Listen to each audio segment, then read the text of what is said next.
Dieu demanda aux enfants d'Israël de choisir un agneau sans défaut et de l'immoler dans la nuit de Pâques. Le Seigneur Jésus-Christ mourut le jour de Pâques. Il est le véritable agneau pascal. Il est le seul être qui fut jamais sans péché. 2 Corinthiens 5, 21. Il a été conçu par le Saint-Esprit. Il est né sans péché. Et il a vécu sans jamais pécher. Il pouvait déclarer avec assurance: qui de vous me convaincra de péché? Jean 8, 46. Personne n'avait osé l'accuser d'aucun péché. Il est mort pour nous comme l'agneau sans défaut. Il voulait signifier par cela que quelqu'un sans péché devait endurer le châtiment à cause des péchés des hommes, sans quoi leur péché ne pouvait pas être enlevé. C'est par la foi en ces choses qu'ils firent l'aspersion du sang sur le linteau et sur les poteaux de leur maison. Ils devaient toujours se souvenir qu'ils avaient été libérés de leurs liens par le sang de l'agneau. Le sang sur les 2 poteaux de la porte et sur le linteau signifiait que le sang les sauvait de leurs péchés passés, présents et à venir. Ensuite, ils franchirent triomphalement la mer Rouge en marchant sur un terrain sec.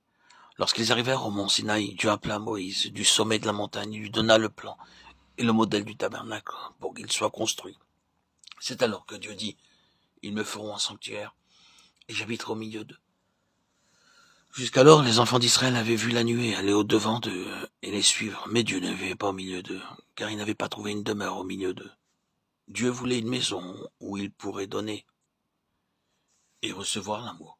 C'est pourquoi il dit: construis-moi un sanctuaire afin que je puisse habiter au milieu d'eux. Vous pouvez être employé dans un hôpital, une école, un collège ou dans un secrétariat.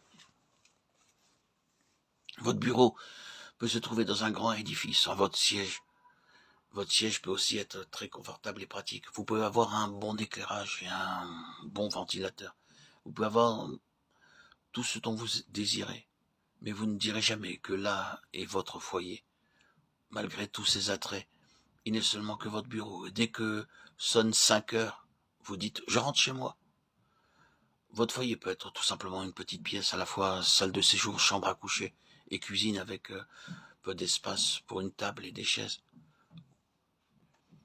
Mais toujours vous appellerez ce lieu votre foyer, parce que votre femme et vos enfants, ou que votre père, votre mère s'y trouvent.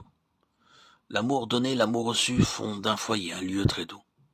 Dieu est amour, et il nous aime. Il veut aussi être aimé de nous. C'est dans ce sens que Dieu désire que nous lui fassions une habitation. La difficulté, c'est que bien que Dieu nous aime, nous ne savons pas comment recevoir son amour et comment l'aimer en retour. Il y a beaucoup d'enfants qui aiment leurs parents uniquement à cause de l'argent et de toutes les bonnes choses qu'ils reçoivent d'eux. Lorsque j'étais à Londres, je suis devenu l'esclave de beaucoup de mauvaises habitudes. Quand je voulais de l'argent, j'écrivais une longue lettre de 5 pages ou plus à mon père et à ma mère, et je leur faisais part de toutes les nouvelles dans le menu détail. À la fin, j'écrivais: s'il vous plaît, envoyez-moi de l'argent. Mais lorsque je recevais l'argent, je n'avais même pas le temps de leur écrire une simple lettre de remerciement. Je ne le faisais qu'au bout de 2 mois, quand j'avais tout dépensé. De la même façon, beaucoup ne vont vers Dieu que pour en retirer un bénéfice terrestre. Lorsqu'ils sont dans les difficultés, dans l'affliction ou dans la peine, ils prient beaucoup. Mais quand leurs problèmes sont résolus, ils ne prient plus. Ce n'est qu'en priant que nous jouissons de la communion avec Dieu. Sinon, Dieu ne pourra pas déverser son amour sur nous. Dieu a besoin d'une habitation dans laquelle il pourra avoir de la communion avec son peuple.